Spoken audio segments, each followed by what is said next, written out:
আসসালামু আলাইকুম। আজকে কোনো রেসিপি নয়, দেখাবো হাজার বছরের পুরনো ফ্রাই প্যানের অবস্থা একদম খারাপ হয়ে গেছে, সেটাকে পরিষ্কার করে দেখাবো।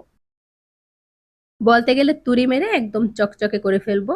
এর জন্য একটা কড়াই আমি পানি নিয়েছি আর তার মধ্যে কিছুটা তেঁতুল দিয়ে দিয়েছি। তেঁতুলটা দিয়ে আমি তেঁতুলটার মধ্যে মারটা বের করে ফেলবো। এরপর এখানে দিব আমি হুইলের গুঁড়া, যে কোনো হুইলের গুঁড়া দিলেই হবে। এখানে 1 চামচ পরিমাণ, টেবিল চামচের 1 চামচ দিয়েছি। হাফ চামচ বেকিং সোডা, সাথে এক ফালি লেবুর রসটা একটু চিপিয়ে দিয়েছি। এরপর একটু নেড়েচেড়ে দিব আর চুলার ধরিয়ে দিব। চুলা ধরিয়ে এটাকে ফুটিয়ে নিতে হবে। 2-3 মিনিটের মতো এটা ফুটিয়ে নিতে হবে। রান্নাঘরের খুঁটিনাটি অনেক কিছু পরিষ্কারের জন্য কিন্তু এটা খুবই উপকারী একটা মিশ্রণ। এটা দিয়ে আজকে আমরা ফ্রাই প্যান পরিষ্কার করব। প্রথমে এখানে আমি একটা ফ্রাই প্যান নিয়েছি আর ফ্রাই প্যানটার অবস্থা দেখেন অনেক খারাপ। এটা প্রায় 10 বছরের মতো হবে এটার বয়স। এটা খুবই অবস্থা খারাপ। এটাকে আমি আজকে পরিষ্কার করে দেখাবো। প্রথমে এটাকে আমি একটা চুলায় বসিয়ে দিয়েছি। চুলায় এটাকে 10 থেকে 15 মিনিটের জন্য গরম করে নিয়েছি। এখন একটা চাকুর সাহায্যে আমি এগুলো উঠিয়ে ফেলবো। দেখতেই পাচ্ছেন, এটা গরম করে নিলে খুব ইজি ভাবে চাকুর সাহায্যে এটা উঠিয়ে নেওয়া যায়। যখন এভাবে উঠাতে উঠাতে এটা ঠান্ডা হয়ে যাবে, তখন এটাকে আবার গরম করে নিতে হবে। দেখতেই পাচ্ছেন কতটা সহজ ভাবে এগুলো চাকু দিয়ে উঠানো যাচ্ছে।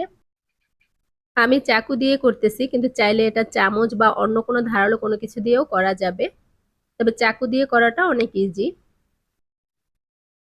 আমি কয়েকবার এটাকে গরম করে করে সবগুলো উঠিয়ে নিয়েছি। উপরের যে বড় বড় যে ময়লাগুলো সেগুলো কিন্তু উঠে গেছে। এখন ভিতরে কিন্তু এটার অতটা ময়লা নেই। তারপর একটা চামচের সাহায্যে আমি ভিতরটা কিছুটা পরিষ্কার করে নিয়েছি। এখন যে তেঁতুলের মিশ্রণটা করে রেখেছিলাম, তেঁতুল হুইলের গুঁড়া দিয়ে যে মিশ্রণটা করে রেখেছিলাম, সেটা আমি ভালোভাবে এই ফ্রাই প্যানের গায়ে মেখে নিব। তেঁতুলগুলো আমি উপরে দিয়ে দেব। মোট কথা সবকিছুই আমি উপরে একটু মেখে নিব। মেখে এটাকে প্রায় 20 মিনিটের জন্য আমি রেখে দিয়েছিলাম। 20 মিনিট পর ফিরে এসেছি। এখন একটা তার দিয়ে এটাকে ভালোভাবে ঘষে নিব। দেখতেই পাচ্ছেন আমি কিভাবে ঘষে নিচ্ছি। আর এগুলো কিন্তু এখন সম্পূর্ণ ক্লিন হয়ে যাচ্ছে। দেখা যায় কয়েক মিনিট এভাবে ঘষে নিলেই এগুলো সব উঠে যাচ্ছে। আর এটার জন্য অনেক বেশি পরিশ্রমও করা লাগে না। এই মিশ্রণটা কিন্তু খুবই খুবই উপকারী। এই তো হয়ে গেছে। আর দেখতেই পাচ্ছেন কতটা চকচক করতেছে, কতটা ক্লিন হয়েছে আর কিরকম ছিল এর অবস্থা। আমি ভিতরটাও পরিষ্কার করে নিয়েছি। আর এই যে কালো কালো আছে এগুলো আর উঠবে না, যথেষ্ট উঠেছে।